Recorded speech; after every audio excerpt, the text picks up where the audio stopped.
I started it and I screwed it up already. First of all, I forgot to play the background music, so I usually like toggle that on, so like it's not just you know dudes talking and there's like nothing happening back there. One, two, I forgot to toggle local recordings. So and Local I don't. recording was on. Was it? Yeah, it was already on from last week. Okay, well, if you say so. I mean, who the hell am I to argue? I've been wrestling with other things, and by the way, I do not recommend switching phones and then switching phones again in the course of a week. It does murder on you in more ways than one. But I think I'm at least you got something working now. Mostly, I've been trying to restore my messages. Oh yeah. Yeah. So yeah, not as much fun. Like I basically in order to get it, I've got to get like a third-party tool SMS backup and restore, which looks like it has not been updated. Oh, it was updated in November. It just doesn't look like it was updated in November.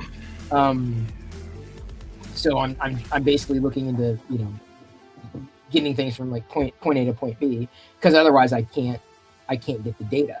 It's like all the because the way Samsung stores their messages, I guess it's in a proprietary database, even though it's using Google Messages, and so OnePlus can't get them. I've got the messages, I just don't have the content. I don't have like the media. I don't have like the video or the photos or whatever. So I'm debating. I'm like, do I just kind of cut tail and like say, okay, well, I guess most of the media that people send me or I send out is ephemeral. I just don't want it to stay around. So I'm kind of like going, yeah, I think I'm okay. I'm thinking I'm going to be okay. Yeah. So anyway, hello and welcome everybody to a very horribly started Maker Deck stream. Once again, I apologize for being a host. It won't happen. I am going to fire myself and show myself the door. Seriously, I'm so far behind. You want to see how much? Remember the action figure that I just finished printing last week? You know how far I got in putting one together?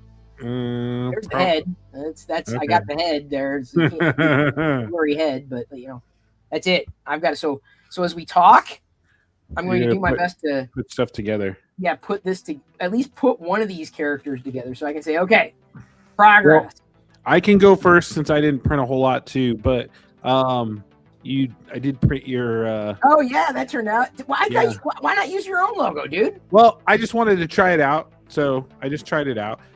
Because I'm still debating on my own logo, so on what I want to do with it. So, but pretty cool though.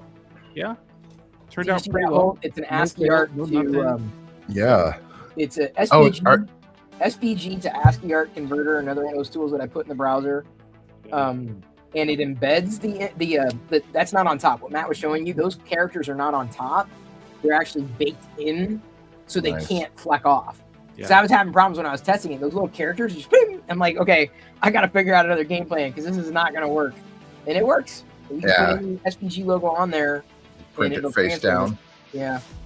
Print that face down on the bed. Printed this holographic print beds or whatever. There goes part of his head. Printed this Battle Droid. Battle Droid. Yeah. Was a little hard to get together. I didn't understand it very well. I don't know. I wish people would just do videos on how to put things together. Yeah. I feel like that would just make life so much easier. Oh my god. Yeah, I haven't even begun. I've got all your R2, to my credit. All of it is there on the kitchen table waiting to be assembled. Like it's there. I printed out the instructions. There we go. Here it is. Game over. This is the literal original Millennium Falcon to scale. What is that, a 1/1 scale Millennium Falcon you got in your hands? Because damn. Plus the stand. Took about 70 to 80 hours to print. That's crazy. And uses no glue. You don't have to use an AMS or anything. It all goes together with bolts. Crazy. And you don't know where that. And you said that was Titan 3D? Yeah, that's the Titan. Yeah. It made that one. Yeah, so he's got a couple other ships too. And then I'll tell you, so there was a struggle that I had with this, and I was like, so I was trying to print the screws for it, and I put the screws on the bed. I imported it. It's not a 3NF file. You get STL files. So I put them on the bed, and I thought I had hit auto to align it in Bamboo so that it's flat on the bed. But apparently I didn't do that. I cloned it, and then I hit auto. And so every time I was trying to print the screws for it, it was printing brim around it. And then the screws were just not going together. And I was like, what is wrong with this? It looks flat in the slicer. I was like, why is it not printing? I was getting so frustrated for like 3 days. I was literally getting so frustrated. I could not figure out why. And then I was like, I'm just going to start all over. And I started over, and then I realized that I went back to the old file, and I realized that I did not hit auto first, and then I cloned them. And then hit auto. And so it was just slightly off the ridge. But yeah, so that was stupid mistake that I made. Hubcac. Yeah. So been there, done that. And then I'm working on Grid Infinity right now. So is that like for storage of some kind? Yeah. So I'm gonna work on doing some more stuff with storage in my office because it's getting so messy. Drawers are getting so messy. I'm just throwing stuff in there, and it's like I gotta have some organization. My ADHD is going crazy. So are you integrating that with existing storage, or is this like step one is put grids in? Oh, the Alex drawers. I have Alex drawers. So I'm going to take everything out of there, and then I'm going to start with the Alex drawers. So I was doing something in the closet because I have some Alex drawers in there too, but the Alex drawers in my office actually is where I'm starting at. And I'll go back and maybe redo the stuff in my office. And then I launched mattmakes3d.com too. Which is basically a print log of everything I printed, and I'll go and share real quick. Let's see, so mattmakes3d.com, and then has all the models that I printed. I didn't go back and re-upload everything. Hang on, are you sharing? Oh wait, no. Get it up. There we go. There we go. So mattmakes3d.com has everything on there. I have a print queue of everything that's in the works. Mostly everything. Somebody commented in my DMs on I think it was Instagram, saying, do you have anything else other than Star Wars in there? Because everything in my print queue and everything that I've printed on here is pretty much Star Wars. Welcome to my life. A couple F-bombs there. Yeah, I do have the F-bombs. That's the only thing that's not. But the F-bombs. Good. Yeah. So anyway, I designed this mostly with Claude. I did do a little work on my own, but it's built in Astro, which is a framework for JavaScript. And it runs on GitHub and Vercel, and updates the databases using Notion, which is just a simple database that shows the models and everything that's on there. So I've gotten some good feedback off of it, and then I'm going to fork this too and make it open source so people can download it and launch their own version of it. I'm just working on the back end for the images because I'm using DreamHost to upload the images. So I'm just trying to find a better alternative for people to upload images and get them images on there. So, but yeah, I can take a picture and then upload it to Notion, and then within 15 minutes, it's live on the site. Yeah, that's crazy. Yeah, so, see, that's what I built a desktop widget for, but it doesn't have, I don't know, how do you get all but you log all the information manually. Yeah, correct? So let me show you. I'll switch tabs here. Hold on. Because, see, I'd figure out a way to auto-populate. Yeah, so here, I'll show you what I do. And I'll also show you what I do with MakerDeck, because I've started doing, let me see, I got to stop sharing and reshare a different tab here. Okay, so Notion. So this is the print log here.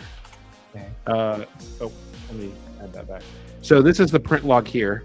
So these are all the stuff that's in the queue. So it knows that it's in the queue. And this is your Notion file, right? This is the Notion database. This is what powers the whole photos and everything on the site. all the information comes from here. So anything that's done will be removed from the queue and then will automatically be in here. The model, the source, the date that it's printed, the photo, and uploaded to the print log will all show that it's in there. But you have to enter all that information manually. Yeah, so when I put it in my print queue, I quickly create a new thing, and then when I'm done with it, I print the date, I put the photo in there, and it pretty much uploads it. So there's some, obviously you have to put some information in here, and then you have to change it to done. But very simple. So the other thing, what I did too is with MakerDeck, I did the same thing kind of with what we have for cards and stuff like that. So I'm using Astro again to do this, but I put all these, like, these are all the free apps that are in here too. I put the order in there, URL for it, everything. So you don't ever have to go in and mess up the HTML file at all. Everything is already in here. You can click active or unactive and remove it, but still keep it in there. You can change the color of what the tab is. You can put the description, all of that in there, the granite and everything, based on the CSS files that we're using, the icon that you wanted to show. Same thing with the get involved. I did the same thing with that, and with the community resources too. So that way you never have to go in and update that file ever again. Stuff. That's interesting. See, I just drag it into, because I may do updates, like I say, hey, SEO this or blah, blah, blah, and then I just do it wholesale managing it. But like, this is probably a more structured way of doing it. Yeah. So I started forking that, and then I'm also working with Claude on being able to upload models to makerdeck.net, have them show up in the Discord, and then push out to social media, and then also have a maker space on there too, a print log sort to see what other makers are making, which I think is more realistic, because I mean, nobody's going to really ever go look for my print log, really. I mean, right. But there might be some people out there, but if there's a community resource that shows what other people are printing, like MakerDeck, then people can go see that and be like, oh, hey, this is pretty cool. Because Maker World is hard to find stuff on there sometimes, and you don't know what other people are printing. I mean, so I was looking for it myself, but you've literally got it on the screen. My buddy Vikings Tinker Atlas, Maker Vikings Tinker Atlas thing. Like if you could get this back end stuff to like push posts onto there,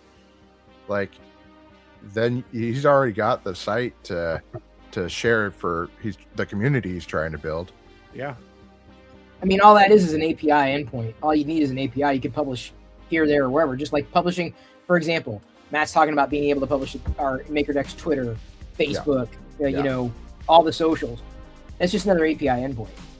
Make a Tinker Atlas is just be another API endpoint. That's easy. That's like once the structure, I'd treat it like another social site. Yeah. Which is, I mean, it's great for what it is, and I support. And Maker Atlas is one of the links that we've got in the community there too. So, really, like getting the stuff onto everything with a single database entry would be really awesome. Yeah. So I think I'll be able to get it open sourced probably in the next week or so. I'm just, like I said, I'm just working on the images, and then I'll package it all up and put it up there and let people download and roll with it, see what people come up with. So once you get that working, I should show you my backlog system. I don't use Notion, I use Trello, because then I can move things through all the stages. Like I wonder if there's a reporting you can do that feature. with Notion too, though. You can create the same thing with that. So you could do the same thing with Trello. Probably there's probably an API or something that I wonder if you can push it into. out to your thing. It's just crazy. I did all of that with Notion with not paying a single penny. I have the connection set up and everything. Like exactly. That's one of the things Trello. I'm not paying anything to Vercel. I'm not paying anything to GitHub. The only thing that I'm paying for is my image hosting, my content delivery management system, and again, I'm trying to make that so it's free option out there, and there's a few alternatives that we're working on. So once we get that out there, I'll get it posted and hopefully have an update next week on it. But yeah, really excited to launch it. So no, I'm going to be again interested in seeing how we can cross it over with the Hello 3PO bot in the MakerVex channel, because that is capture everybody who updates a make, they post a Hello 3PO. That's the bot that's got all the data, the link, who did it or whatever, and then it's cross-referencing, who did it in like a database, and then pulling that database. The problem is I don't think they post photos up there of it. Images aren't necessarily posted. No. Yeah. So I don't know how to effectively, because Hello 3PO is the bot that triggers in chat that say, "Oh, add make," and then whatever the bot is. Discord is what they use to post an image. I'm not sure the most effective way of. I was talking to Claude about it too, and Claude thinks we'd have to put out some type of bot again, or modify the existing bot to update for images. Yeah. Or there's the alternative too, is like you go to a website like a Google form, you fill out some type of form, and then enter it. It published it to everywhere, and it kind of thinks that might be an easier option too, because you could actually technically do that from your phone. Well, what if you? But you could scrape. I mean, I think if there was a Discord bot, and I don't know the complexity of building a Discord bot, but I can only imagine it's not that easy. What if the Discord bot monitored that Joe Dokes was posting, so we know who's posting? Joe Dokes has a link. Joe Dokes has a title. Has an image. Has all that metadata. And once you know that username is associated with this X account, that Y account, whatever, then they just continue to not have to worry about structured data. I don't know. Maybe is there a way to make forms in? Go ahead. The only thing about that too is like it could be associated for that, but how is it going to know when they post that photo in the show and tell? How is it going to know that that's the photo that, unless they put the link in there, there's some type associated with it. Sometimes we don't get that information. So then we do just the opposite then. So in order to post into Discord, we only give the bot privileges. Well, we can't do that, but to post in Discord, everyone posts on the link, and then that link has the structured data that goes to X, Y, and Z. You know what I'm saying? Yeah. So I guess it's gonna take some time, and it's gonna see how that bot works too. Yeah. And I'm still chatting through with Claude on that as well, but but see, I'm not sure. I mean, the bot is legacy, which is fine, but I wonder if there's an easier way of doing it, I wonder if we could co-opt the Discord, the threads thing, rather than each of the makes being a post into a channel. If it was its own thread, don't threads have like a thumbnail entity tied to them? The only challenge with that is whether or not the bot is able to do it. And right. I can't imagine if it can pull from that. Yeah. I can't imagine it not. So, or we put the information into a form, it updates the bot. Yeah, with that's the what information. I think. So when you go in there, you type in what your username was, what you printed, and then the bot from the form takes it and puts it into it. But is there a way to, if that form's on the web, which is fine, or a Notion, plugging in a Notion database, as long as the user doesn't have to type in their username every single damn time. You know what I'm saying? I think we create a form, and if we create a form, the form will recognize, the previous username. We just put a remember username checkmark box down there, and then it would remember it every time. Claude said using a form though would allow people to be more easier to upload from their phone if they took it with their phones, which most people probably take it with their phones. They wouldn't have to transfer it to a computer or transfer it to something else to upload it. They could just do it directly from the form on there. So lots of things in the background, but now that I got this kind of structured and I kind of learned that, I'm learning how to do the other part. So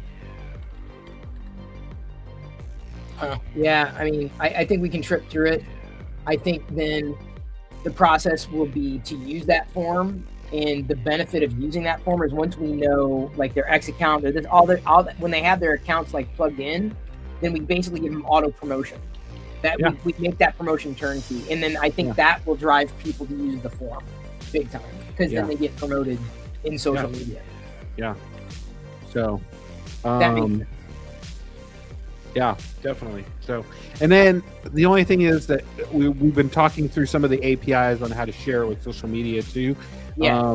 And I think Threads and Blue Sky, or Threads, Mastodon, and Blue Sky would probably be fairly simple. X is obviously a paid-for API platform, so we'd have to have that. But it did give us the alternative just to make a copy and paste. So you just copy the thing out there, and then you can paste it. But then that's more manual too. Yeah, it's more. So someone's got to remember to do it. Yeah, you got to remember to do it. And then obviously you got to schedule them too, because you obviously don't want to put everything back to back to back. And then and that's where a queue or building in a queue, like don't just let it be completely automated, as well as pipe it back into Twitch. Joe Dokes finished their make, check it out here, and then there's a link to the MakerDeck link for where they published it, because it's living in a permalink. Yeah. So, to be determined. But I think I'm going to start joining on Thursday nights every Thursday night. And for the vibe coding stuff? Yeah, and then start working on that with the every Thursday. I just kind of do a casual. I mean, I'm doing it all the time, but I just do a casual, like, here's what I'm doing, here's what I'm up to, here's what I'm thinking, blah, blah, blah, blah. Today I did. My wife asked me the other day, she's like, you've been coming to bed like really late. Because I typically have been staying up like an hour or so later than afterwards. Yeah. And then I showed her what I was working on, and she was like, "Oh, that's really cool." Like, so yeah, I was like, that gets. I'm at the point where I want to build an agent that can run on my computer. That once I've finally published a final design to a page, I'm using Obsidian instead of Notion, but like. I haven't used Obsidian yet. I've heard so much about it. But it's just the basic value of it is that every file is raw and human readable. Right. Like if your software crap the bed, you can just read the text files themselves. Right. And everything understands it. It's the same language that GitHub uses to display graphics and everything.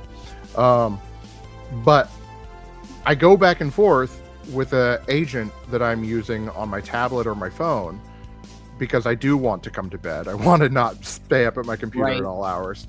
And then I get done and I'm just antsy. I'm like, it's ready to go. If I were on my computer, I could just tell the agent to go execute this design that I've now spec'd out.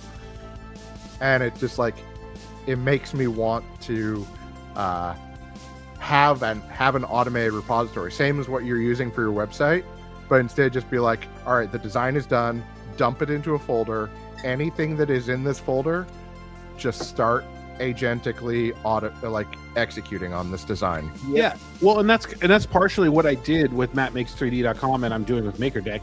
Like, I'm giving it a series of commands to tell it to do. I gave it access to that folder on this Mac Mini that I don't use as my primary device. And then I let Claude run locally on it and access that folder and access everything.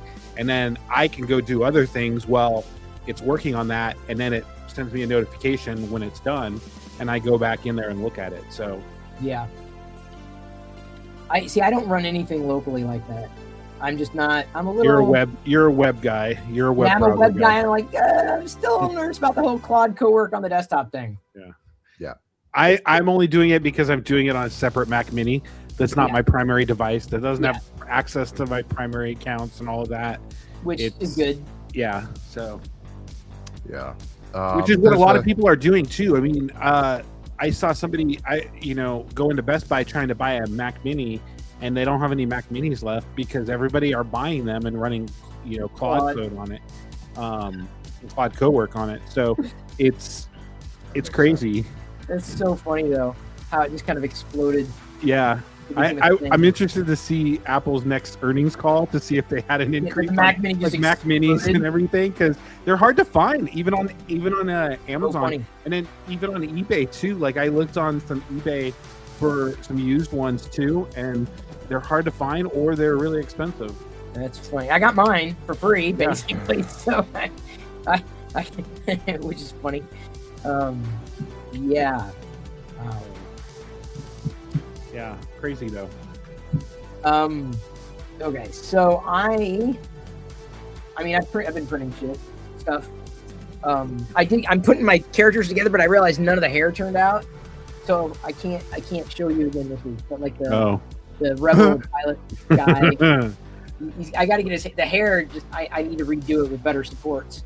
But that's why I got to who I am kind of putting together. I got to get the hands on. I snapped a couple of legs, unfortunately, because the filament that was used was the right color. Over the past week, I've been blowing up miniatures, like the ones that are made for Shatterpoint or whatever it is, the small ones. Just blowing them up, printing in white. Cause I'm like, that's pretty. You know what? That's pretty neat. I need a good neutral color, and so I was okay. So I printed silver before, but I had this white filament. I'm like, what am I gonna do with this white filament? I'm like, oh, I know what I'll do. I'll print through these miniatures. So I've got a few more to get through. And right now I'm printing a Death Star fidget. I printed one overnight. It's a long one. But the fidget that I was doing last week, Matt, with the Darth Vader, this guy that cascades out. He did a Death Star. It would have turned out perfect, except that the first few layers got screwed up, and so I'm like, how did I not see that last night? Because I went to bed. I turned on, it's good. Screwed up the whole freaking model because the first few layers screwed up. So I couldn't get it to work. I hate when that happens. So you're using minis. You've got files that are mini files. You're scaling them up like 2, 3x. Yeah. Are you going to be going down the path of painting soon? Is this where this is going, or you're just like one color and it's done? I'm good. I'm very monochromatic that way. The only time I really mix colors is like when I'm doing the Star Wars stuff. Every so often, other things, or the figures, I should say, because I need like accurate colors for the belt, the hair, the blah blah blah. Sure. So, I have not gone down the rabbit hole of painting. I've tried, but like other people are far more patient than me. Yeah, far more patient. It's becoming a thing that's like it's the away from high demand. Right. It's like it's the hobby. All of these other hobbies have turned into ventures, and this is like, no, the painting the minis is the hobby. That's just the hobby. I can't. I'm not there. I'm not there. And I've tried, but like I said, it's just not as good as I would like. And then I get my it's not an OCD, but it's like, I look at it, I'm like, it's not great. No, but that's the whole thing. I've tried. When we talk about AI and we talk about it taking over, and I've got my complaints as far as where it's involved in art versus where it's involved in very practical things. Yeah. But it's like, do the time it takes to do a few paintings of and do them bad. Start out just be like, yeah, this one's going to be a bad one. I'm just going to start out and do a bad one. Slap some paint on this. It looked so pristine and perfect and white, and I'm going to ruin it. But I'm not. I won't. I can't. I don't know. There's just something about it. I will every so often, but not. It's not as a rule. Not as a general rule. The printing takes a cost down. This wasn't like a garage kit that you had to pay someone. It's not like it's not like $70 for this sideshow figures thing. You're just like, nah. I'm gonna print this out. I'm gonna print out Wookiee. I'm gonna print out TIE Fighter and just slap some paint on that. Have at it. No, can't do it. No, I'll print them in the colors and then go from there. But I'm not. I mean, trust me. I see it and I'm like, it would bother me. Yeah. And if it bothers me, I gotta redo it. I can't. It's like, no, or I'll give it away. Okay, that's fine. Maybe someone else will like that, or I did too, or I tried it the first time, I didn't like it. I could like it the second time, but it's still good. So maybe someone else will appreciate it. I think we all print, differently or make differently, but it's one of those things. I wish I could explain why. But there are times that I'll print. I'm like, okay, that's not perfect, but it's good enough. And I will forget. I'll put it on the shelf and I'll forget. That's great.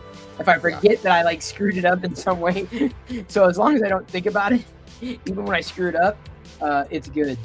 But it's also one of the reasons why I go monochromatic. This is that yin yang. I did a lot with the yin yang filament this past week. That's like a sparkly black and then a gray mixed together. Oh, okay. So it's directional. Yeah, it's a dichromatic filament. Yeah.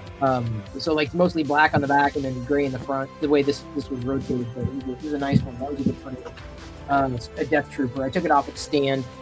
Someone did a Darth Vader Statue of Liberty, which I thought was nice. I like that. But I'm like, that's pretty cool. So I did that in the same filament there. I found a neat like I don't know, like creepy stitchy like Yoda kind of. Is that? Can't tell if that's a part of the model or sorry, it's a support. It's a really creepy stitchy Yoda. I didn't print it with too many. I mean, I printed it with supports on the bottom, but I didn't clip off the bottom because I kind of wanted to keep the feet the way they were. But I thought this was like, oh, that's pretty unique. I like that one. Yeah. Again, in that sparkle black kind of combo filament. Another generic Trooper. Not much to see, but again, like when I get like, oh, this is an interesting model. Like, what am I going to print it in? And then I get going with one like PLA or another, and then I just kind of stick with it with whatever might be on my desktop. Usually, I mean, I have in the past gone in. I'm just clearing things off with the deburring tool because I realized the brim. I don't know why. Maybe it was the supports that kind of got in the way. I've swift. Okay, I've done a red this week. Let me do a yellow. I've done a yellow, but now I'm just like, you know what? I've got the spool on there. I'm going to print this one in the same color. So that's one of the reasons why a lot of these miniatures ended up being white, because I had the white, and these miniatures are kind of the same theme. This is a clone, Phase 2 Clone Trooper. And the stands on these were pretty decent. And so I decided, I'm like, am I going to take them off the stands? And I took the Heavy Trooper off the stand because I looked, I'm like, yeah, he'll be able to stand on his own. That one's fine on his own. Some of these I thought, okay, he's kind of leaning forward. There's no way he's going to be on the stand. This guy probably could have been on this, taken off the stand, probably, but then his foot's on a rock, so it would have tilted. It wouldn't have looked good. Found a bazooka one in this array. This is a fun one. Nice. There was actually two bazookas. One bazooka was pointed down. I didn't print that. These are all different. A snow trooper. This is one of the first ones I found. But it was nice. It was painted like a Galactic Marine. Oh, that looks like it's one of those for the Star Wars tabletop game. Yeah, I think that's what it is. I think that's what these things are. Yeah. I'm more than confident. I'm like, these are miniatures. Like, these are definitely miniatures. But I'm like, I think blowing them up, I'm gonna stand them along like a railing, because I think they just work, right? It's all white. Yeah, I mean, I will admit I have a lot of resistance to painting them because like they're sometimes come out like so beautiful. I was resin printing this last couple weeks. This is the Jabberwocky mini from like Loot Studios, and it's got like so many cool details in the model, and I do need to get painted. But it's like I'm gonna enjoy it sitting here as a gray thing for a little bit. I did try. I should get you started on some early painting techniques. This is you can try, but it's still monochromatic. I actually printed it in a pretty heinous green filament, and then I matte. I what do you call it? Base coated the whole thing black. Yeah. And of course my auto camera keeps trying to climb up and see a view of it. And then I just dry brushed over it with a magenta color. And so it's just like I'm not painting. I'm not painting to paint to identify the different panels to color it in. Yeah. I'm just what do you call it? Emphasizing the depth, emphasizing the model. Yeah, like a rub and buff. Yeah, rub and buff. Lil Tup put me onto rub and buff. I've got a couple things I've done. Nothing I can reach here, but yeah. But the idea is, just it's still monochromatic. It's still just like taking what you got, and I don't know. I think it's the gateway. Right. It's depth. I've done that. I've done rub and buff before. I have. These might do well with rub and buff. Although I could never get it just like, okay, either it smudged it too much, even with using a paper or whatever, or it's just, there's a streak and then just I bought a bunch of little I bought them from like a Walmart, a giant package of them. They've got they call them makeup sponges. Yeah. So I bought those to use for the rub and buff. It really helps so you don't get a glob of anything on there. There's ways to get depth on there, but I understand. That this is just for me. I've realized recently, it's like I've got so much professional experience doing texture work for stuff that's in 3D for games and whatnot. And I don't actually have any muscle memory, any like how to paint a thing, like how to get colors down. In digital, you can always go back and like undo stuff and just put an overlay or increase the contrast or all sorts of things. But laying down paint, you gotta figure it all out as you go. I think you're still far ahead of me. More than confident, you're far ahead of me. I need more time if I'm gonna try and do that. Like I barely have time to get the prints out that I have now. You know. Yeah, I mean, you showed the backlog of your models, and like, are you keeping that backlog going to just like keep the printer going near constantly? I mean, I don't keep it going completely. I mean, I print, at least 3 to 5 models a week, I think. I do give my printer some breaks in between. Chris, I mean, he plugs his along all the time. You always see him on MakerDeck. I mean, the biggest one that I did, was that Millennium Falcon, and that was 70 hours. I mean, that was printing. Okay. 4 of those pieces took almost a day to print. Yeah. So, I went through 5 spools of filament with that, which is crazy. So Chris was like, yesterday he was at the meetup. He was like, if I get you the filament, can you print it? Do you use like a serial AMS, just an AMS filled with like all the same color? Yeah. So what I did, So I had two rolls on my AMS, and they auto load. So when one runs out, the next one picks up. Yeah, it goes to the next. So and then I'd replace the one that's out. Yeah. And I just kind of kept close eyes on it. So I didn't use all 4. I mean, I could have loaded all 4 with the same color and then just let it go. But I was just, I would just keep an eye on it. So that makes sense. But, yeah. Yeah, I've had that feature pick up and take over with a different filament that it thinks is the same. And it's just like, that's always a fun experiment. Yeah. That doesn't work. Tried it, been there, done that. Doesn't work. I almost need another printer. I just don't know where I would put it. Yeah. That's the only problem. It's like, well, my printing slowed down this week for sure. Yeah. Well, because you've been working on your font thing. Yeah. Everything else. Font maker kind of had me going. Trying to make money. Well, there's not making any money right now, but trying to build up eventually towards in the something. future. Yeah. Attempting to. Yeah. So that's it for me. I didn't print a lot. Yeah. Genuinely.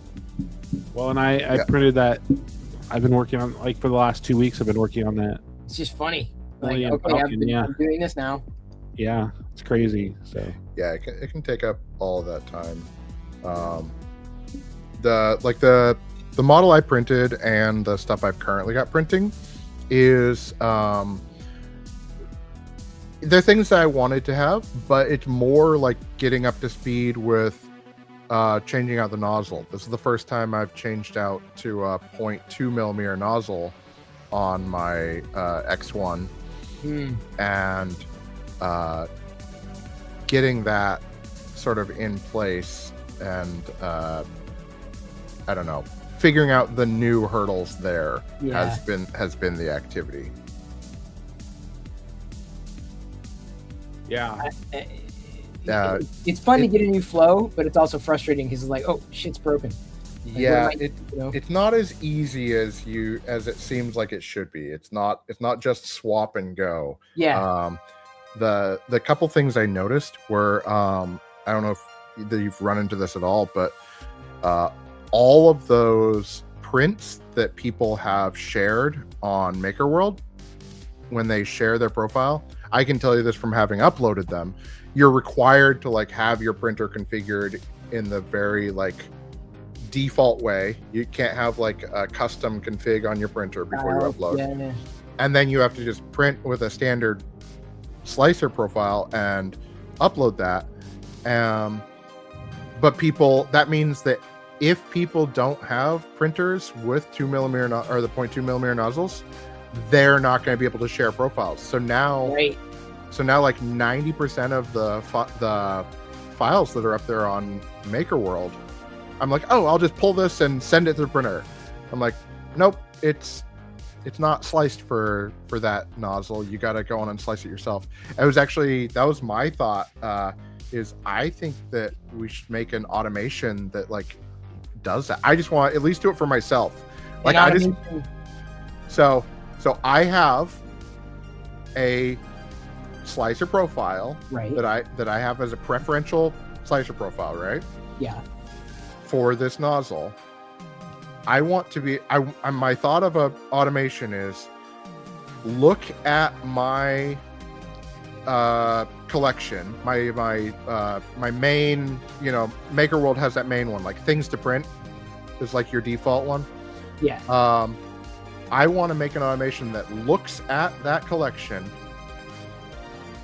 downloads any of those files, just drops it into Bambu Labs, just make sure that my profile is assigned, just hit slice, and then export it. At the very least, it'll make it a whole folder on my computer that is like all of these files now ready to print. Yeah. And if it's possible, I could then push all of those sliced profiles to MakerWorld myself, be like mass publishing profiles. Why not? Effectively anything I'm interested in. And my thought is, if it was actually running automated, like asynchronously, I could be out and about. Like when we were at the Maker, at the meetup, if I see a file I want to get and it isn't on a 0.2mm profile, all I would need to be doing is tag it to my collection. And if I've got a process running offline back at home that's just download it, slice it, upload it to the system, then I'd be like, okay, add it to my collection. 10, 15 minutes later, just log back in and send it to my printer. As opposed to having to figure out what they set it up for them. Right, exactly. Yeah. I'm thinking, to me, it's actually hard for me to imagine that Bambu hasn't done this themselves. It's wild because like I said, 90% of the files that are on MakerWorld, I can't just send to my printer. Right. Bambu's the thing they're proposing is one of their things is it's really easy to swap nozzles on these printers. And it wasn't that hard. Yeah. It was just 2 screws and disconnecting and reconnecting all the little JST cables. Yeah. But then going back and doing that if you want to print with a 0.4 nozzle too. I mean, that takes a lot of work and time to do. It is, and I when I do it now, I'm like, oh, I definitely see the value in tool changer systems or what do they call them? The Revo nozzles that were like easier to pop out and pop back in. But I remember. Yeah, I mean, I think that they'll probably go with that tool changer system at some point. At this point, yeah. I think that's where they're at.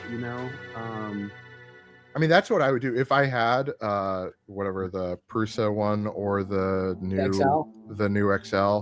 If I was using a tool changer now, I would absolutely just like one nozzle that's the fine detail and another nozzle that's coarser, and then just like do tool change swaps for printing your supports, for example.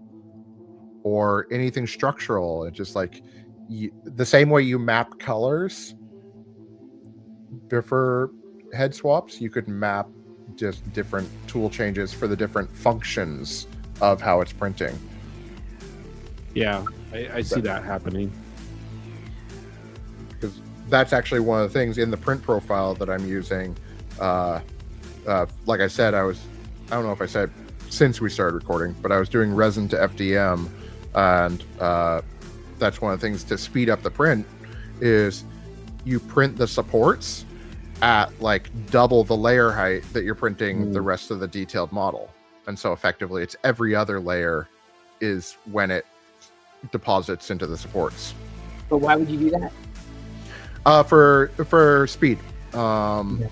Basically, like in the case of what I've got currently printing, which is just one D&D miniature, it took the time down from 5 hours to like just under 4 hours. So so no changes to the rest of the figure and no changes to what it's printing for the supports, but just changing the supports from being, in my case, 0.06 millimeters up to 0.12 millimeters. So from 0.06 to 0.12. So double that height means it's only going to spend time on the supports every other layer going up. And it saved an hour. So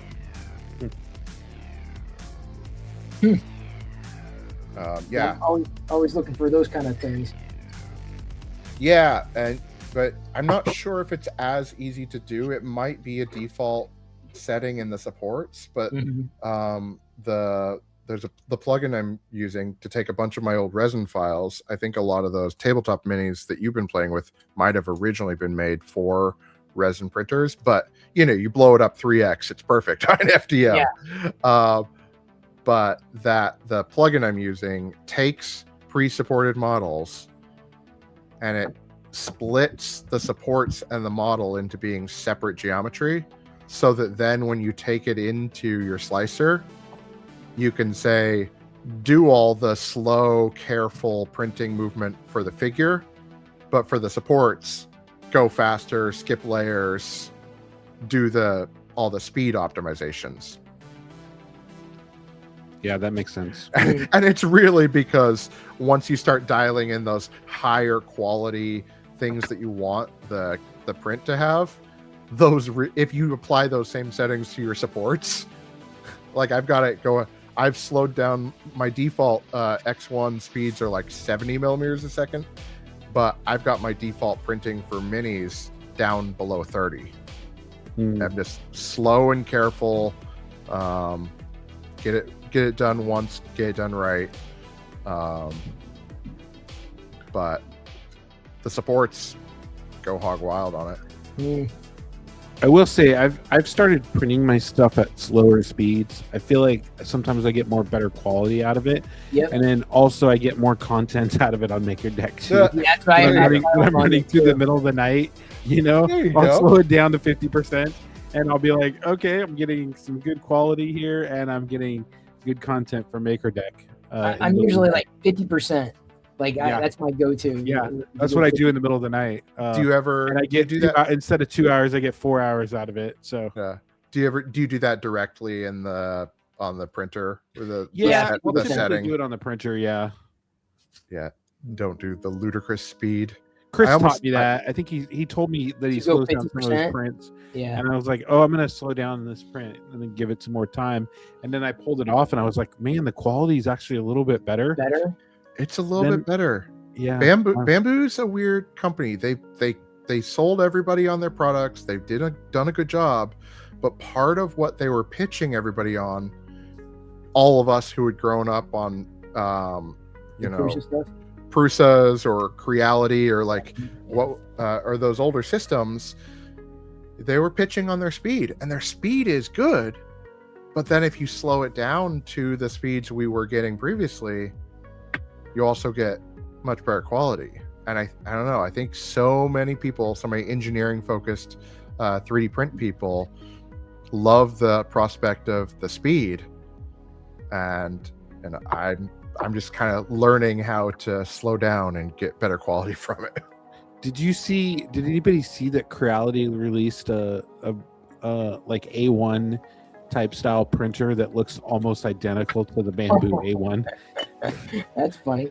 Everything they've been doing for the last 3 years is just catch up. Yeah, they're copying, you know.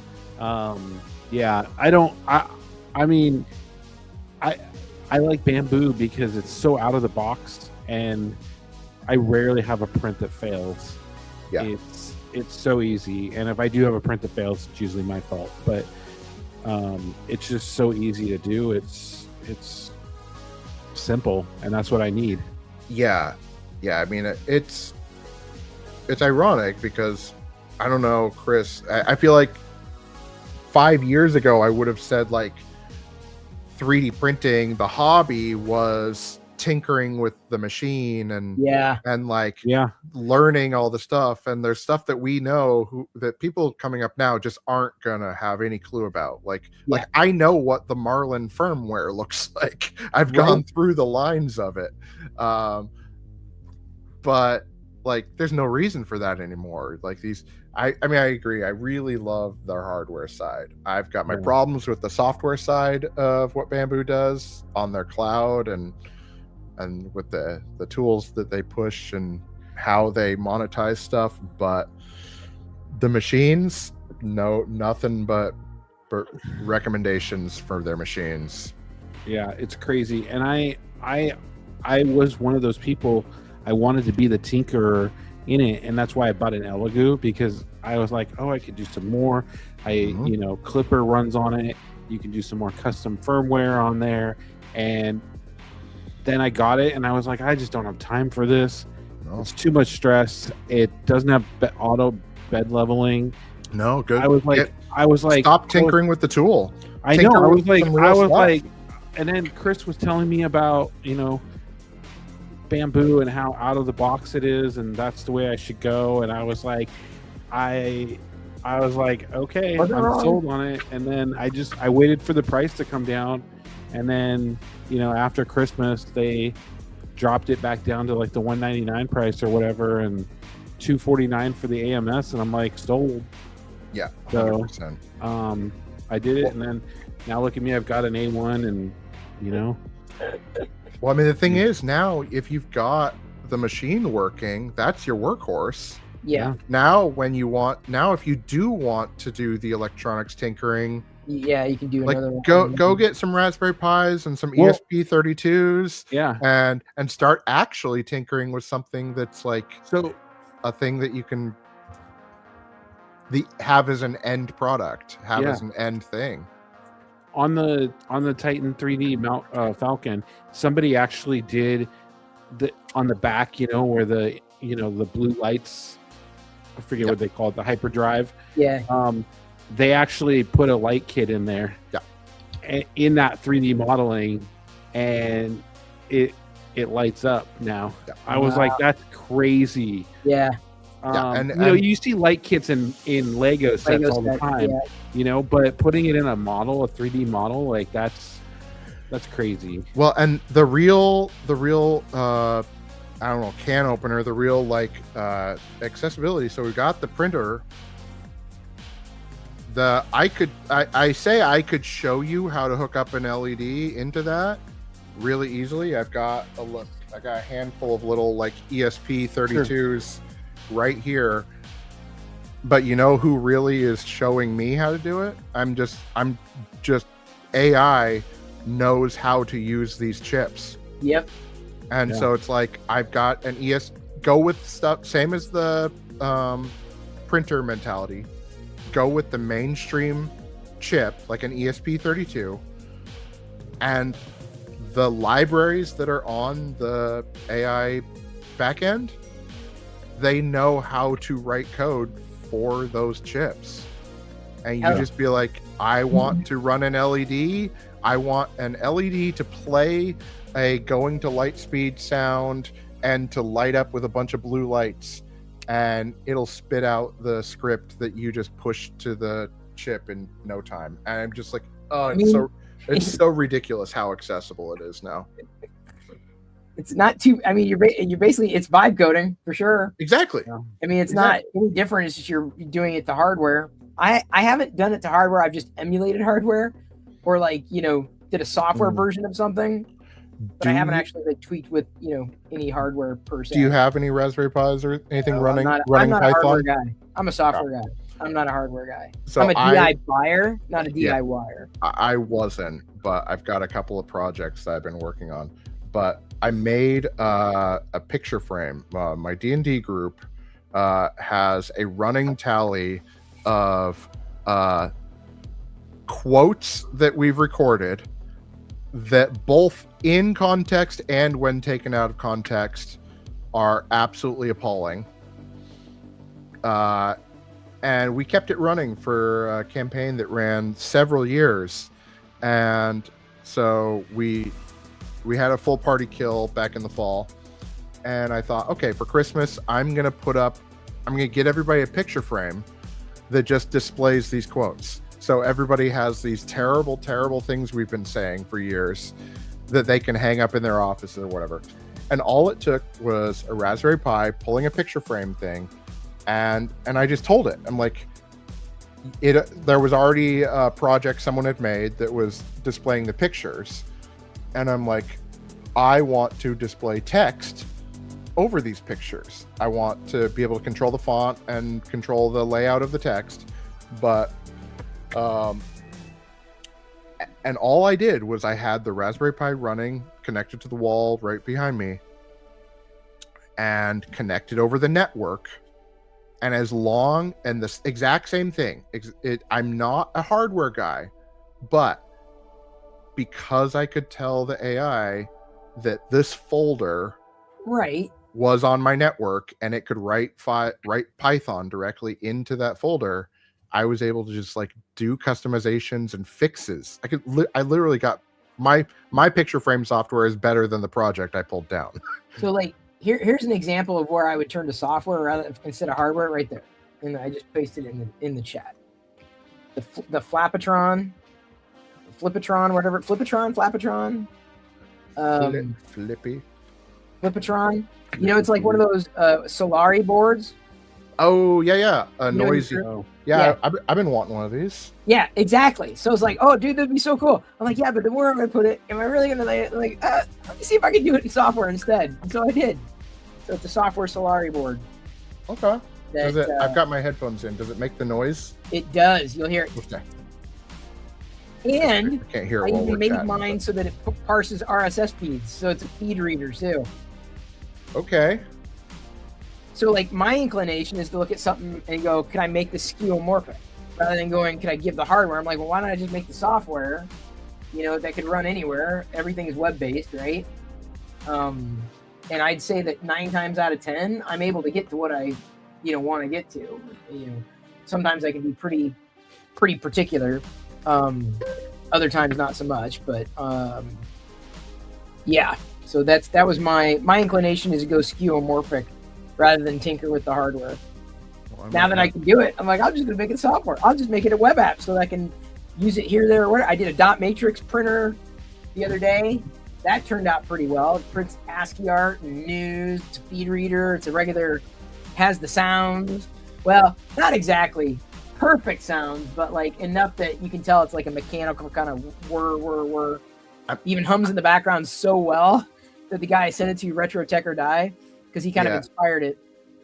He said he had it running in as a tab in the background. He's like, what did I leave plugged in? He thought it was a real. So that's the next step. That's what I've been seeing is like, I've got a ton of stuff like this. This is the same as the digital photo mentality. Right. Like I've got my digital photos that I've taken for years. Yeah. They live on a hard drive somewhere. You put it in your television, didn't you?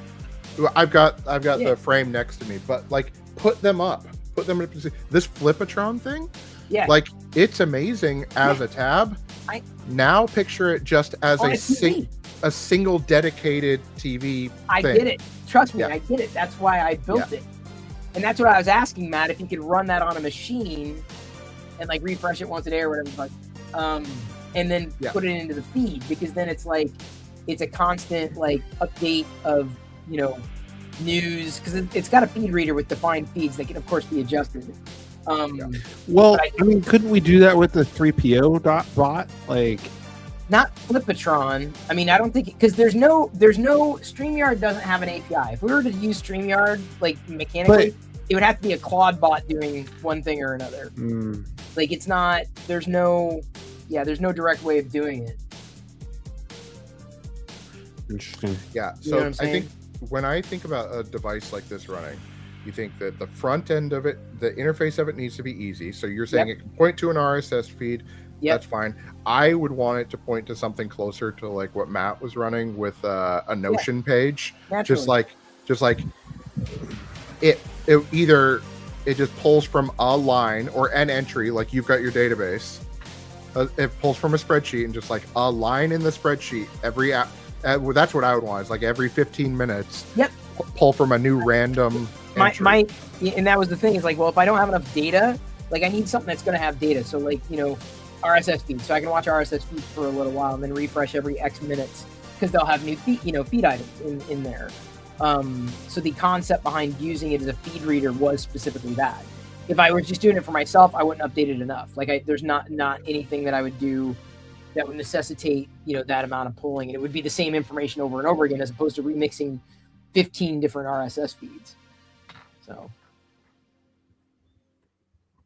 if that makes sense. Yeah. I mean,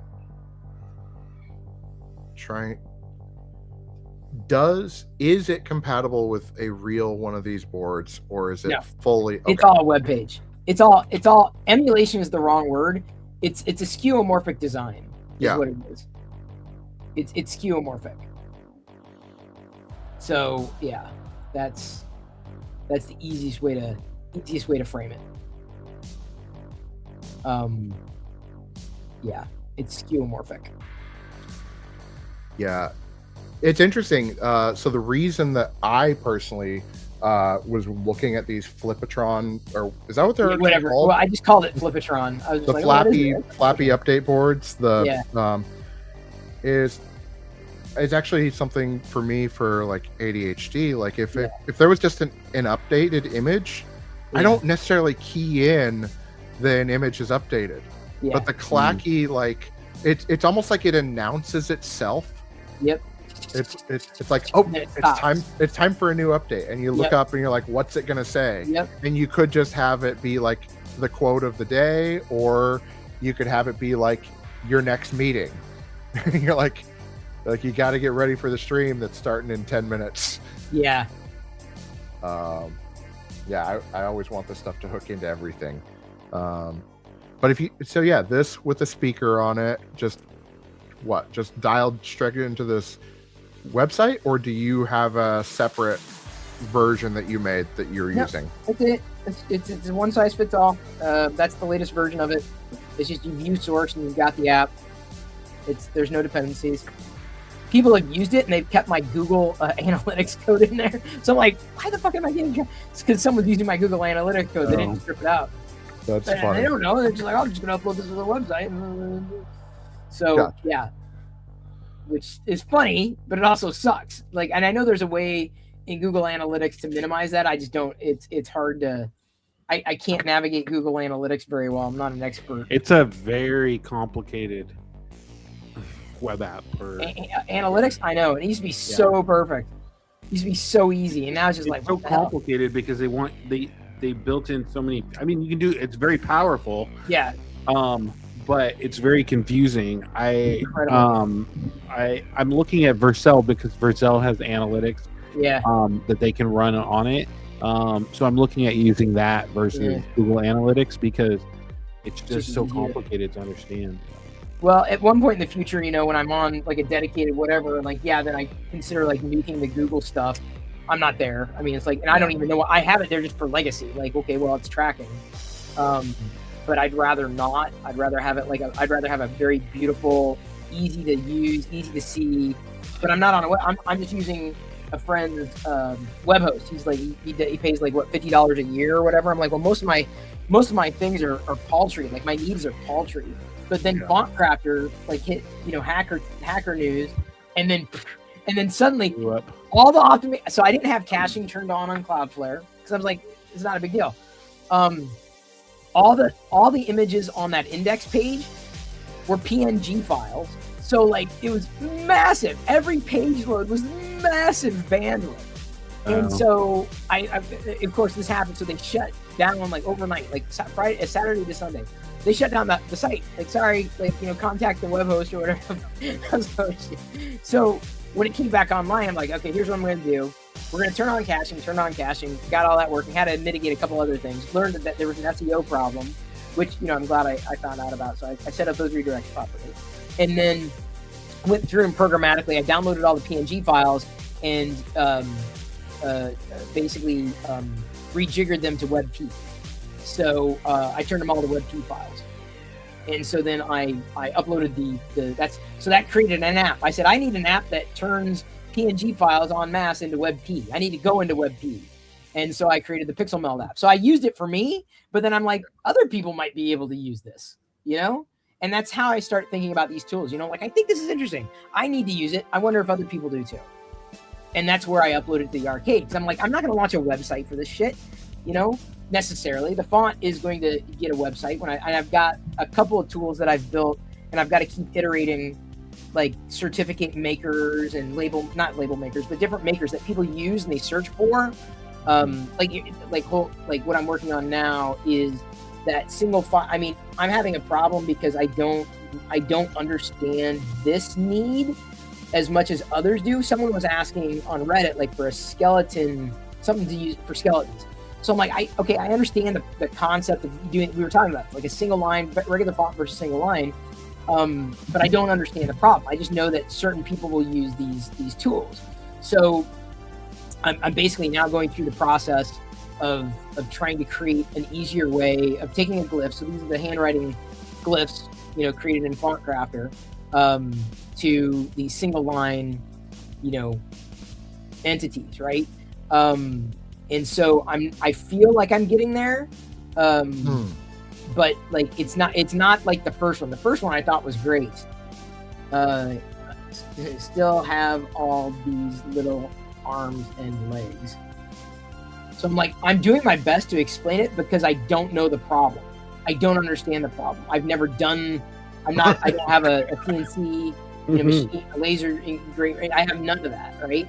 Yeah. So I'm trying to make things better.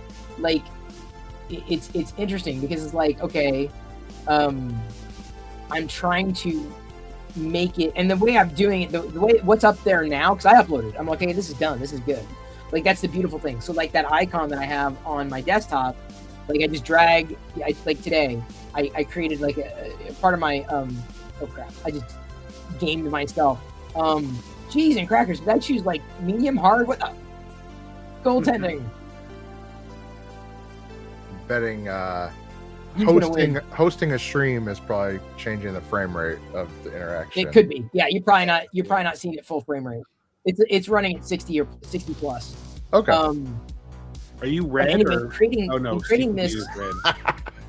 creating this app, right? It's like, okay, so the problem is I would have to wait, I would have to upload it, and then I would have to basically go through the process, log it, etc. All the things that like Matt was talking about, I basically minimized to a single upload, and then giving me a dialogue to answer questions. So I've got an icon on my desktop that I drag the HTML file into, and then whatever the tree happens to be, the decision tree is like, okay, well, it's going to be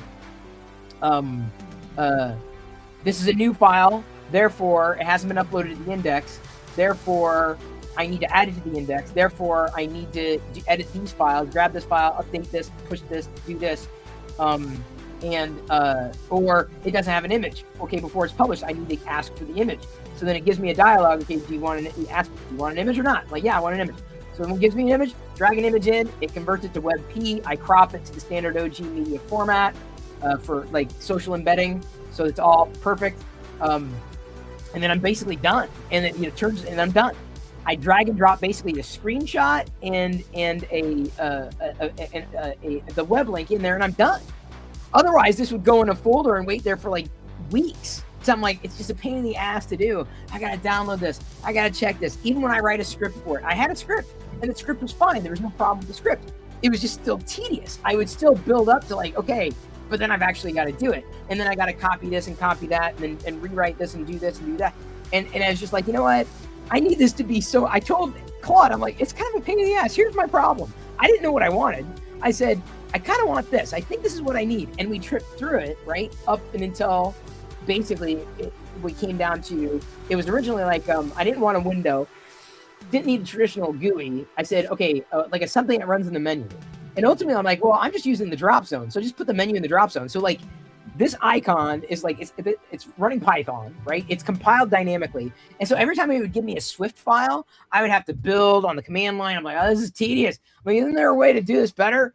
And so it said, okay, why don't, we do this, right click the thing. You put this, you only move one Swift document into the folder, into the build folder that we set up separately. And then right click the drop zone, rebuild and reset, rebuild and relaunch. And so when I get a new one, all I do is just put that in the menu, right click, rebuild, relaunch, and then it takes the new code and gives me a new app.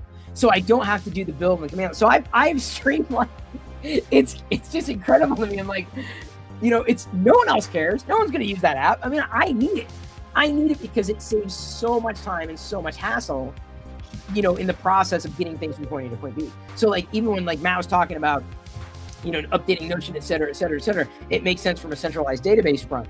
But like giving people, it would take authentication, which is a completely different piece. So you got to be careful about that. But like, because I have it hooked up to an FTP client. Like it's basically using FTP on the command line. It's just running without a GUI.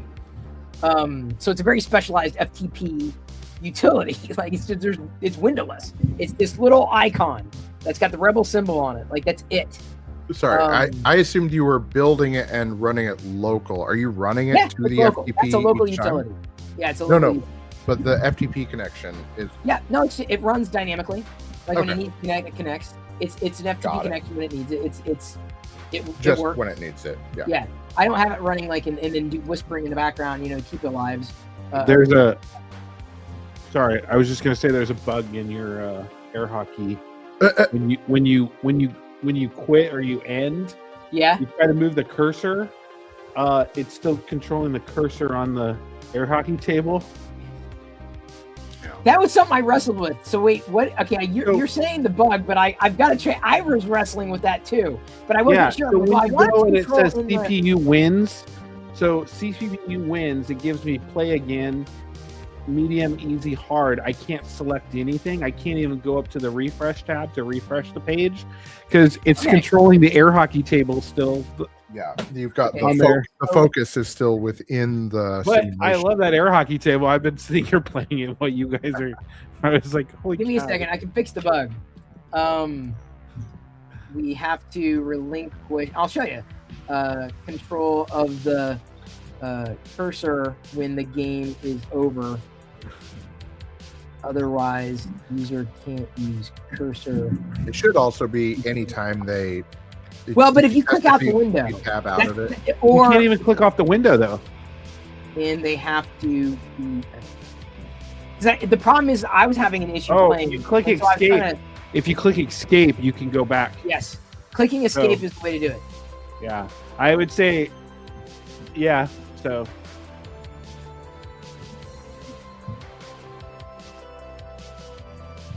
Try to think. Maybe pause the game when the mouse cursor is not on the game. Yeah, I mean. Okay, there we go. All right, so I'm gonna update it on screen that says that there's an escape key to use too. Yeah, but all I have to do is it knows enough to back up if I upload it to the server and it's like, oh, there's something already there, it will back that file up locally and then push the new file. So I get nothing's like, oh, I screwed up. I can always go back.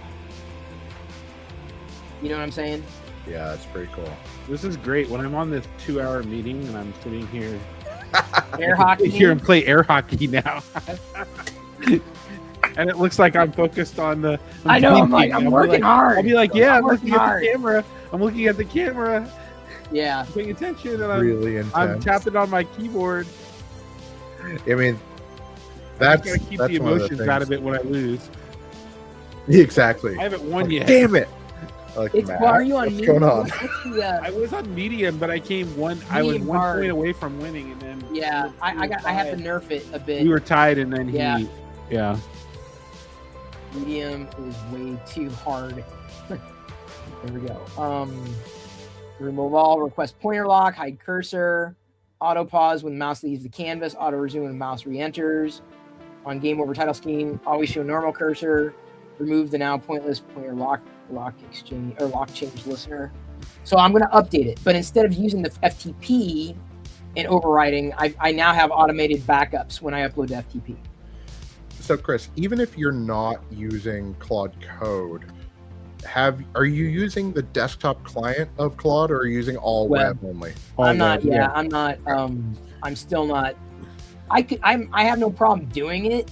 Like I don't know. I just don't know yet, and I also don't know which one I want. Like, do I run Codex? Do I run Claude? Do I run Perplexity? Because now there's like so many damn options, right? Yeah. I mean, I will say that my entire workflow, even though you could use different ones, my entire workflow is basically in Claude. But I really like what Perplexity's doing with computer too. Well, you can use Claude. So if you run the actual desktop client of Claude, then you can give it folder X. You can give it access, and you can limit the folders that it has access to. You have to split. It's an MCP server, and you have to you have to follow some steps to even set that up. But like as you set that up, you realize like how explicit you have to be with giving it access. What's the power? What's the what can I don't know what I'm unlocking at that point. Like I don't know. Okay, so every bit of your script, every bit of let's just say you only ever give it a gated playground, right? You give it access to one folder on your computer at all. Right. So now you're working on a project, just move that project into that folder. And now instead of you having to repeatedly explain the context or explain the bugs of a thing, you can just say, hey, look down that script again and then do it. I'm going to have to, because I'm on Claude Max anyway, so I might as well co-work. But Claude Code doesn't have a GUI. If I'm not mistaken, it's all terminal-based, basically. You can get it. It can run it as a plugin for VS Code. Yeah, but I'm not. Yeah, I'm not using VS Code right now. Okay. But you can run CoWork though. I mean, that's how I built most of MatMax 3D is through CoWorks, but CoWork. I mean, I know it uses Claude, obviously, but I gave it access to that folder, and it ran the npm commands and everything inside that folder. Right. It did all of that inside that folder, only having access to that folder. Exactly. I never had to write a single line of code. Now I did go in there and edit some things, afterwards, but for the most part, it ran all of those codes. And like I said, I sat back and I went to work on other projects, or I was printing or I was, watching a TV show with my wife, and I'd come back and I'd check it and see where it was at, and it would tell me.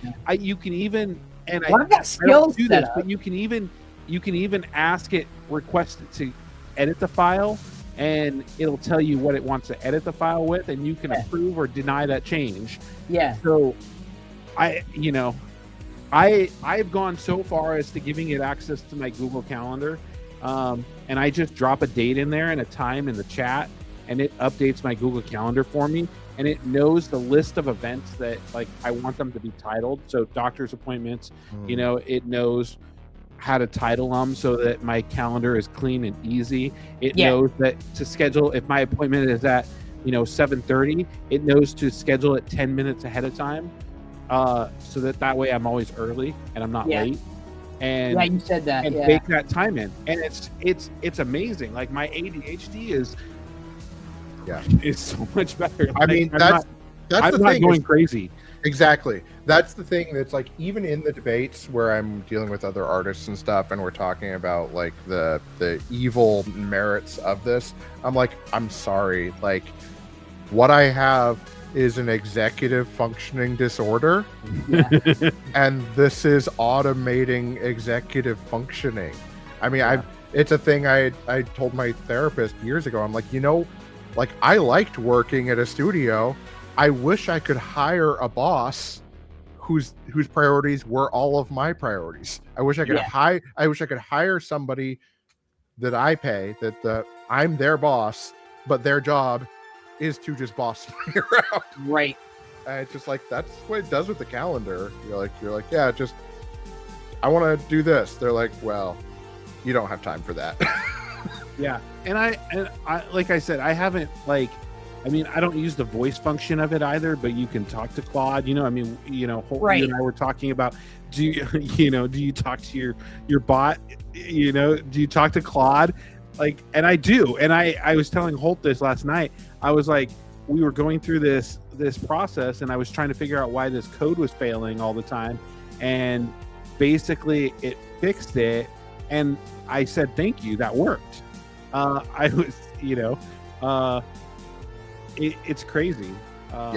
Just how much this is, I understand why people, might get attached to their, I do. bot. I believe Because, it. Yeah.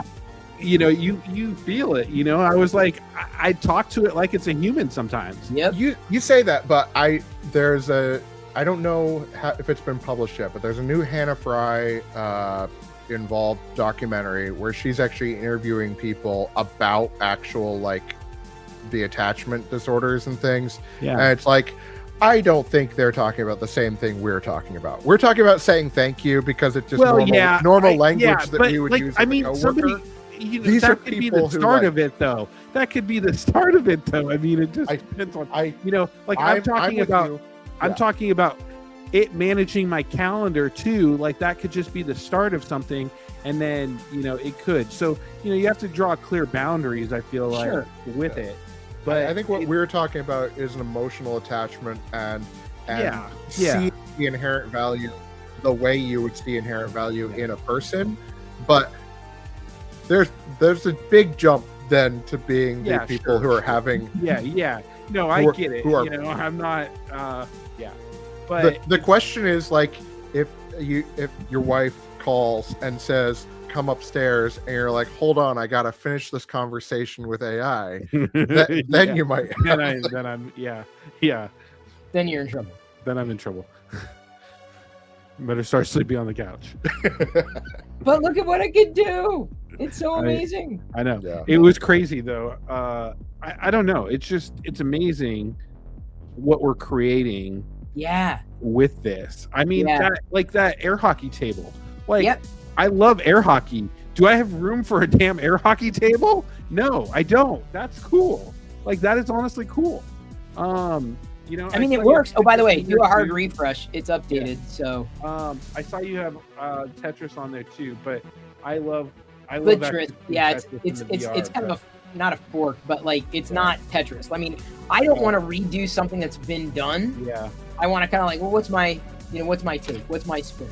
The claw machine is fun though too. Claw machine was fun, although it needs refinement. That's as far as I could get Gemini to go. And Gemini basically is good for 3 prompts, and then it goes brain dead. It used to not be that way. When they released Gemini 3.1 Pro, it's just durr. I'm like, really? I mean, the air hockey, I would have easily built that in Gemini. That's Claude. Stem to stern Claude. That everything from the first version. But I've also been working with Claude to set up with my skills. Okay, here's a skeuomorphic skill. Here's this skill. So if you look on the arcade, let me just go latest. For the font stuff. So now I'm building ancillary apps, right? So you can make a certificate of achievement and use your handwriting font, or just it's a certificate. It's a certificate maker, right? And you put in the content, and you can get different designs and stuff. A lot of people look for this stuff. Or the quote maker, you remix, you can upload your own font. This is good for social media. I'm pretty happy with that one. A letterhead maker that you use your own font with. Again, these all kind of fall back to you make your own font. But Claude did this one, the tone shelf. So it's a skeuomorphic noise machine. Oh yeah, the tone generator. The tone shelf, and then this was also Claude. It's a television set that you can automatically tune into YouTube channels with stuff, but then move the antenna and it gets staticky. Oh, that's crazy. I don't know. There's just something about it. It's just funny to me. It's just like, oh my god, that is so damn funny. Yeah. There's YouTube channels that are just like old 80s like Saturday morning cartoons. That's what I'm pointing them to. Although there's a couple in there, I gotta run it because there's a few in there. I'm like, yeah, I don't want those things to come through. I've got to pull them out, but I haven't done it yet. So let's see what we got here. Right now, I'm testing this thing before I launch it into the photography subreddit. So I've got clearance from the owner or whatever, the mod. So now it's creating the glyph, creating the strokes. Pretty shaky, but let's see what we got here. Hello world. So it's basically taking my handwriting font and just making a single stroke. And you can download the SVG of the composed text, or you can download the individual glyphs or an OTF, an installable font. Yeah. So from this app is currently live. I'm making some adjustments right now. I don't see it in the. Yeah, that looks, I guess, somewhat better. Yeah, I think that your instinct of wanting to make stuff that is not stuff that exists is 100%. But don't discount imitation. Oh, no. Like, I get it. If I feel I can do it better, I'm going to do it better. Right? Well, but I'm not going to make a task management app if I can't do it better. Well, the art industry, the art world has the concept of studies. Like, you are expected to do hundreds of drawings that are just copying other people who have done it better than you. Like, that's how you get better at doing this stuff. That's how you improve your art and design skills. That's how you build the muscle memory. You're not supposed to then publish that. I mean, I've got old drawings I did that are just copies of MC Escher drawings. It's like, those aren't on my those don't go up on my portfolio site. Those don't go anywhere. Those are practice. I think the same thing is true here. Like, you've got a project that you're like, I just want to see if I can make that exactly what they made. I don't think there's nothing wrong with that. I'm gonna drop, guys. I'm gonna try and before. So I was thinking that I might have to go too, because thanks for hanging. See you flippity flop. Yeah, this was a fun night though.